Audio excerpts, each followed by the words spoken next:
really good. Yeah, ube, Ube. really good. It's also yummy. How about the The jackfruit?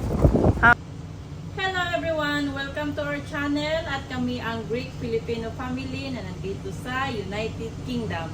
So for Yay! today's video is ipapakita ko sa inyo kung paano ako magluto ng puto.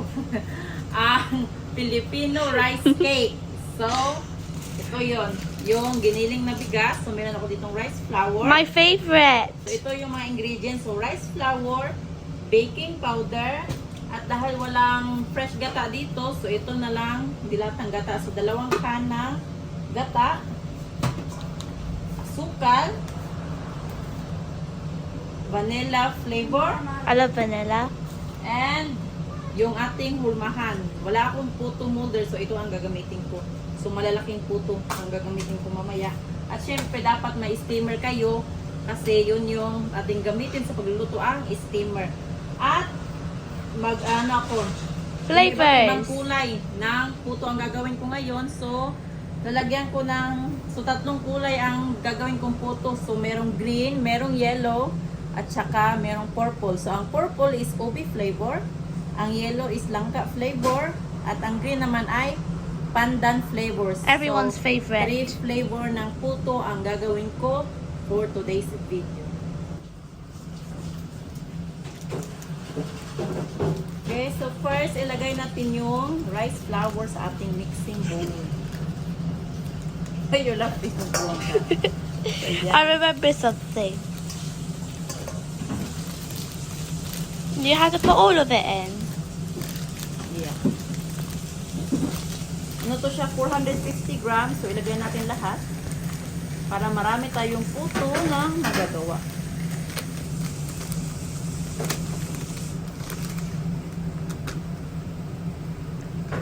Then next, lagyan natin ng asukal.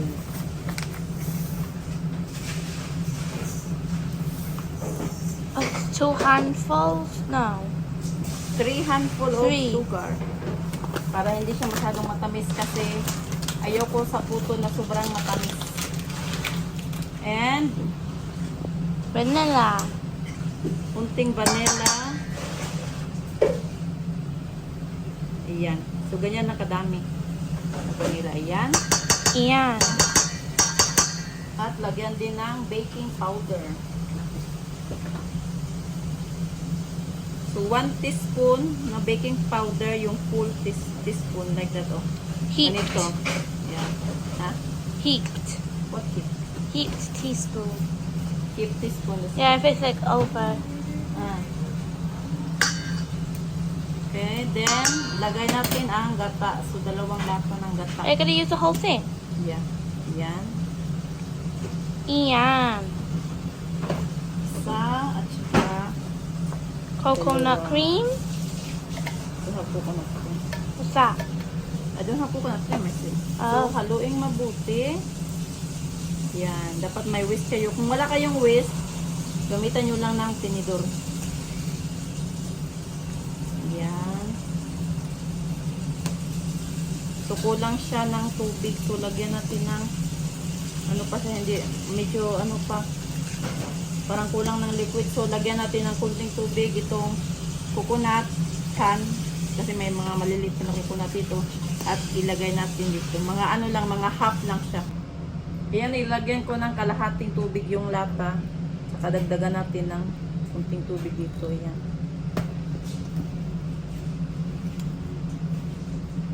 Ayan. So, haluing mabuti hanggang sa mag-smooth na siya. Hanggang wala na yung mga lumps-lumps. So, nakalimutan ko pala, dapat pala lagyan ng kunting asin. Yung pinch of salt lang ang ilagay. Ayan.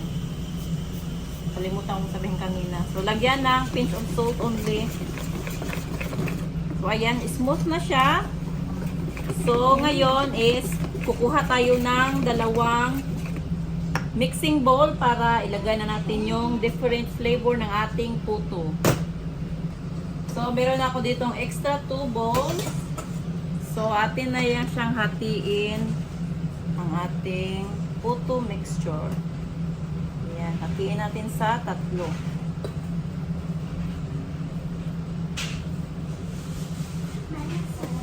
Puto. So, ayan, hati na sa tatlo. So, first one is lagyan natin ng Pandan. pandan flavor. Ayan. Tapos, lagyan natin dito ng langka flavor. Mommy. Yes. Mommy. Catty Papa's for No, good talaga. Naman is yung olive flavor. So, i-mix natin. Mix. So, ayan. Ang purple na siya.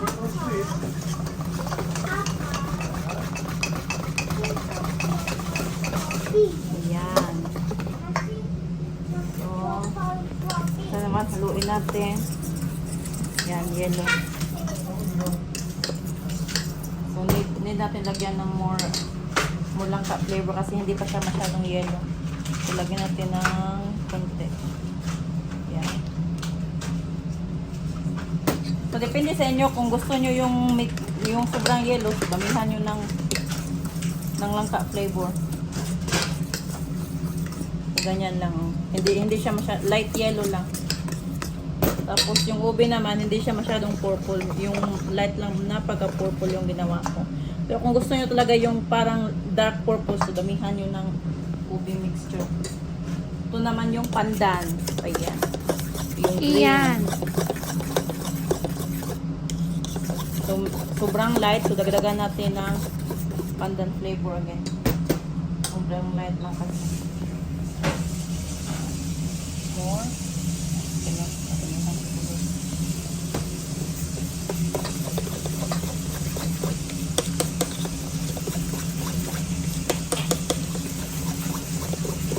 Ayan, okay na yan. Ayan, oh, light green lang siya. So, depende sa inyo kung ano, kung anong kulay ang gusto nyo. Kung gusto nyo light or dark, lagyan nyo, kung gusto nyo dark, lagyan nyo ng mga kulay. At, yan, tapos na natin i-mix lahat. So, now is ilalagay na natin sa ating puto molder. Sa ating tawag dito. Basta puto molder. Ayan. Lagyan natin dito. Ayan. My favorite. Okay.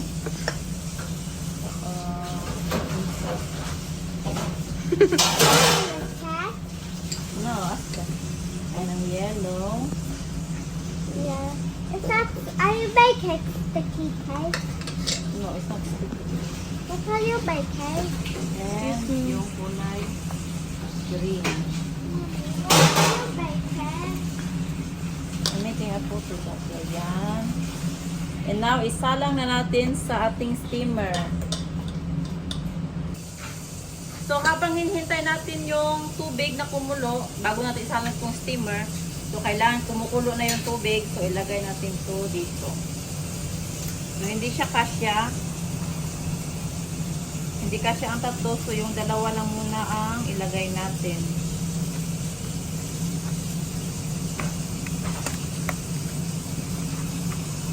Ayan.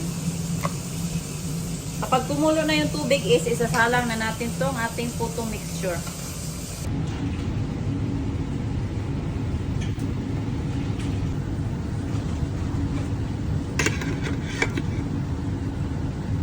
Are you excited for the Very excited. Yes. Puto. I am very Ano sa man? excited because Ayan, si Phil at saka si Cassie, excited na sila sa puto. I am Andito very, siya sa storage room.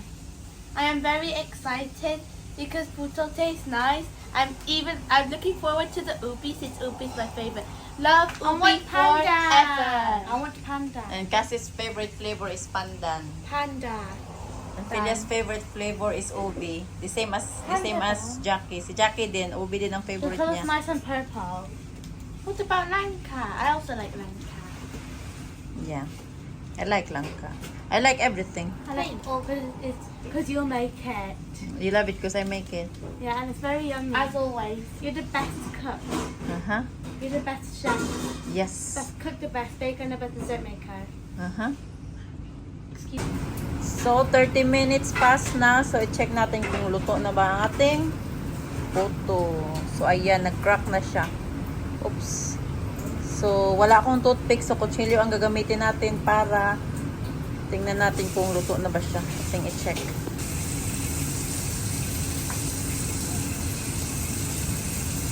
So, ayan, dumikit pa siya. Hindi pa siya masyadong luto. Yung isa naman din. Ayan. Kulang pa. So, antayin natin ulit ng 5 minutes. Another 5 minutes. Ayan, after 10 minutes ulit, so 40 minutes lahat, luto na ang ating puto. Ayan na yung puto. So, putong ube, putong pandan, at saka putong langka. Tatlong flavor ng puto. The color's so... This is puto, the best rice cake in the world. It is a Filipino type of rice cake. It has a sweet flavor, and it is cooked, fully cooked, and never raw Yeah, inside. steam ko. Yes, steamed cake. Yeah, with different kinds of flavor. Also soft and fluffy with different kinds of flavors. So what's the flavor? The flavors are... Pandan. I'll introduce you to the flavors. Ubi, pandan, and langka. Yeah, langka jackfruit, yeah. So are you going to eat now? Yes. Yes. I'd love to eat the ubi. I love to eat the pandan one. So ayan, titikman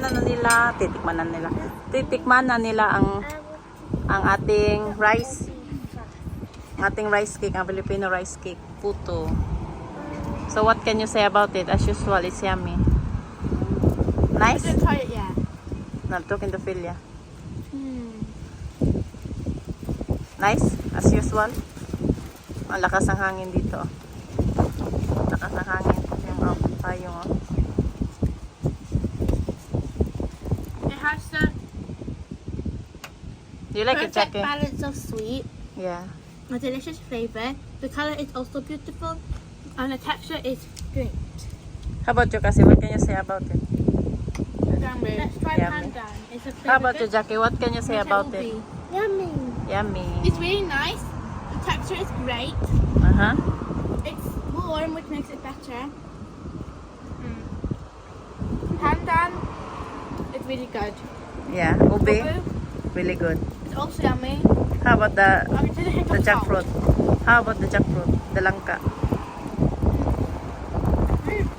It's a bit chilly today. This has the same great taste as the ubi. Yes. So ayan, nagustuhan. As usual, nagustuhan na naman nila ang ating Filipino dessert. Circle dessert. So puto. Ang ating kakanin, ang It puto. tastes like puto. It Uh-huh. is puto. Yes. So ayan, This one? gustong-gusto ng mga anak ko yung puto, ang ating rice cake. It's yummy at the door. Business consulting. What? Yeah. It's This? yummy at door. The same Is the it? same reasons as ubi and pandan. It's just more fruity, and I love them. Yes. Okay. Langka is my favorite flavor now. Yeah.